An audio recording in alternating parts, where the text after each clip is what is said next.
Hello ನೋಡಿ, ಈ ರೀತಿ ನಿಮಗೆ ಸಿಗ್ನಲ್ ಬಂದಿರುತ್ತೆ. ಅದರಲ್ಲಿ ಏನಾದರೂ ಡಸ್ಟ್ ಇದ್ದರೆ, ಮಷಿನ್ ಕರೆಕ್ಟಾಗಿ ನಡೀತಾ ಇಲ್ಲ ಅಂದರೆ, ಸೊ ನೀವು ಅವಾಗ ಏನು ಮಾಡಬೇಕಂದ್ರೆ, ಈ ಸ್ಕ್ರೂಗಳನ್ನು ತೆಗೆದು ಈ ರೀತಿ ಇರುತ್ತೆ. ಇದರಿಂದ ನೀವು ಸ್ಕ್ರೂಯಿಂದ ಈ ನಟ್ಟುಗಳನ್ನು ತೆಗೆದು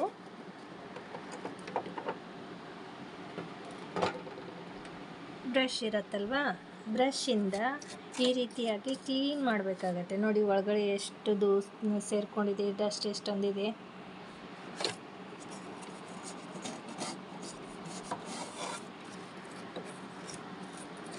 ಈ ರೀತಿ ನಿಧಾನವಾಗಿ ಇದನ್ನು ತೆಗೆದು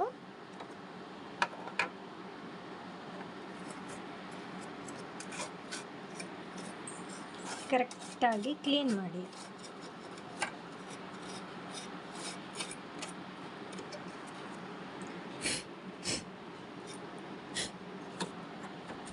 ಇಲ್ಲಾಂದರೆ ಈ ರೀತಿ ಎಲ್ಲ ಡಸ್ಟ್ ಒಳಗಡೆ ಇದ್ದರೆ ಸ್ಟಿಚಿಂಗ್ ಕರೆಕ್ಟಾಗಿ ಬರೋದಿಲ್ಲ.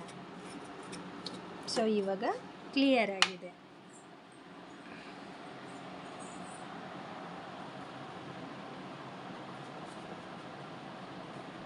ಇದಕ್ಕೆ ಒಂದೆರಡು ಡ್ರಾಪ್ಸ್ ಆಯಿಲ್ ಹಾಕೋಣ.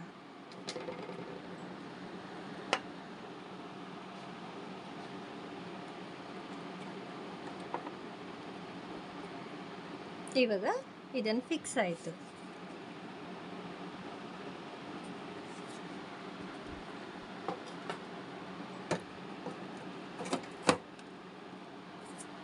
ಇವಾಗ ನಾವು ನಟ್ಟನ್ನು ಫಿಕ್ಸ್ ಮಾಡೋಣ.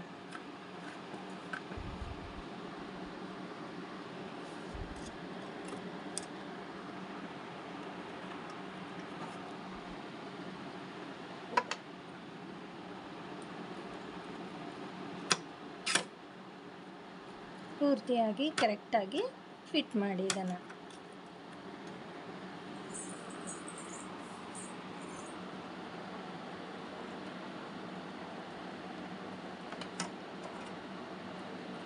ಈ ರೀತಿ ಮಾಡೋದ್ರಿಂದ ನಿಮಗೆ ಒಳಗಡೆ ಏನಾದರೂ ಹೊಲಸಿದ್ರೆ ಕ್ಲೀನಾಗಿ ತೆಗೆದ ನಂತರ ಕ್ಲೀನ್ ಮಾಡಿ ನೀವು ಸ್ಟಿಚಿಂಗ್ ಮಾಡ್ಬೋದು. ಕರೆಕ್ಟಾಗಿ ನಿಮಗೆ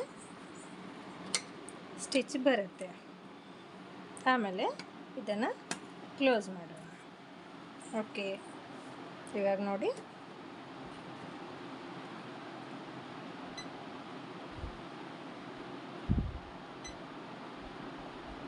ಬಾಬಿನ್ ಇಲ್ಲ ಅಂತ ಹೇಳ್ತಾ ಇದೆ. ಬಾಬಿನ್ ಹಾಕೋಣ.